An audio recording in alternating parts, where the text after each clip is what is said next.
আপনি একটা সিনিয়র মানুষ, আপনি বোঝেন না? তাতে একজন যদি চাকরিজীবী হয় হাতে কিছু যায় আসে না। সরি, সরকারি চাকরিজীবী হবে। কাশেম, তুমি কিছু মনে করো না, সরকারি চাকরিজীবী দিয়ে শুরু করতে চাই।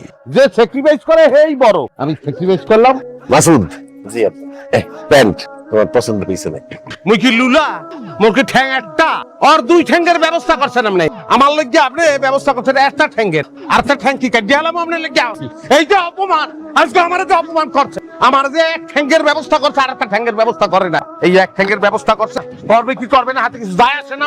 লাও বাড়িতে থাকুন না, লাও। এখানে আর এক মুহূর্ত না। আমার বাড়িতে 140 টাকা করে প্যান্ট আছে। এ মাসুদ, তোমার বাড়িতে কয় প্যান্ট আছে? এটা জিজ্ঞাসা থেকে এই কথা বললে আমার আবার অপমান করছে। হাইকে দেবো, আমার খাওয়ানোর কোনো উপায় নাই। আরে কি যন্ত্রণা! সরকারি বেসরকারি জামাই নিয়ে তো আমি এই বাসু ওনে টাকাও ফিরাও। আরে আরে ফিরাইতেছি, আসো আসো আসো আসো। তোমার প্যান্ট কিনে দিতেছি, আজকেই প্যান্ট কিনে দিই। খবরদার আব্বা আমার লাগে প্যান্টের ব্যবস্থা করবেন না। কি প্যান্টের ব্যবস্থা আপনি করবেন?